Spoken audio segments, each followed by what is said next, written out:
Sir, ako po ay isang punong barangay at maging presidente ng Liga ng Barangay sa loob lang ng 3 taon at hinulugan ng 3 taon sa GSIS. May ma-avail ba pagdating ng 60 years old ka? Interesting question po from Sir about GSIS, no? Kung ano ba yung ma-receive niya at age 60. If 3 years lang po siya na may remittance or contribution sa GSIS, meron ba siyang makuha? Well, let's see, no? Please watch the full video. Bigyan natin ng good answer ang tanong ni Sir. Concise video lang po ito, direct to the point, and with example. Let's get started. Unang-una, Sir, ang GSIS ay nagbibigay ng separation benefit or retirement benefit. Yung retirement benefit, sir, makuha natin yan if may 15 years tayo na contribution sa GSIS o remittance. 15 years or more. Pero 15 years or below, ang mabigay po ni GSIS is what we call separation benefit. So in your case, sir, hindi ka umabot ng 15 years sa GSIS, na-mention mo kanina, 3 years lang. Ang makuha po ninyo, sir, at age 60 is separation benefit. So magkano ba yan? Ano ba ang computation? Answer, ayan po. Sahin natin ha.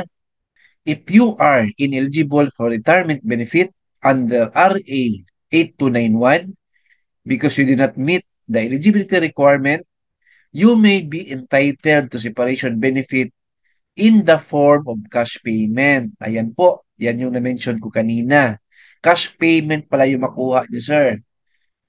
Yan po ang separation benefit.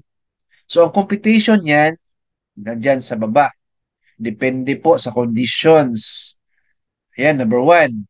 If ang age mo is below 60, tapos meron kang length of service, at least 3, but less than 15 years, ang amount na makuha ninyo, sir, is the result of this formula.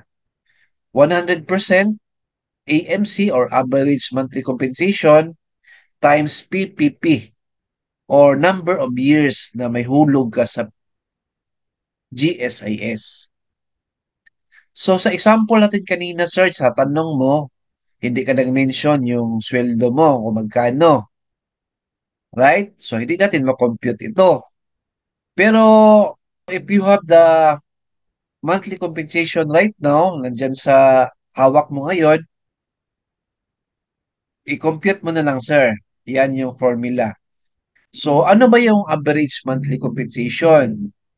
Yan yung last 3 years po ninyo na sweldo. Ibig sabihin, i-total nyo lahat ang sweldo nyo for the last 3 years from first month up to the last month within 3 years.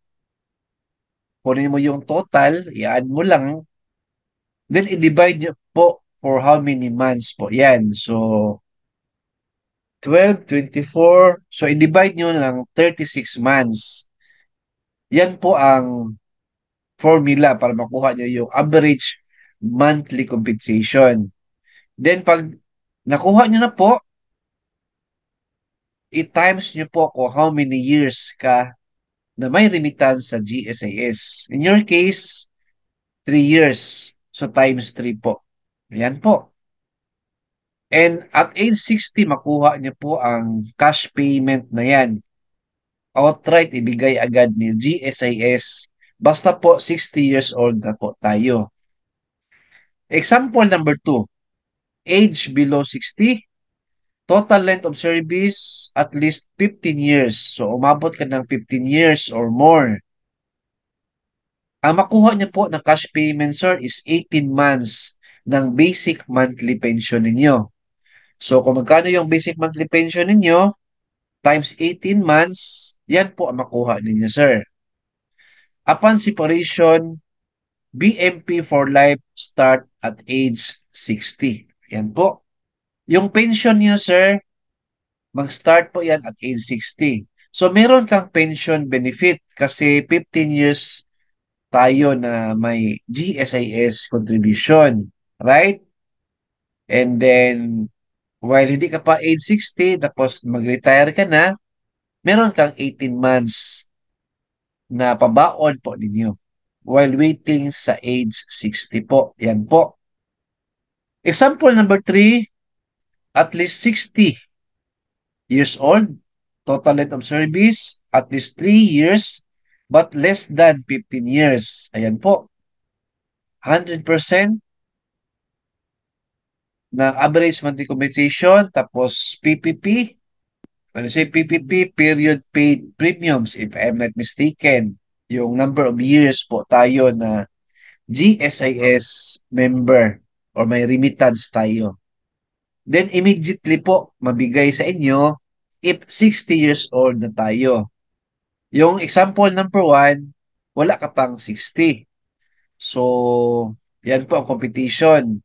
Age 60 pa talaga mabigay sa inyo. Alright? So, hope na nasagot ko yung question niyo, sir. Please like, share this video, and subscribe my YouTube channel. Thank you, God bless, and 2 thumbs up.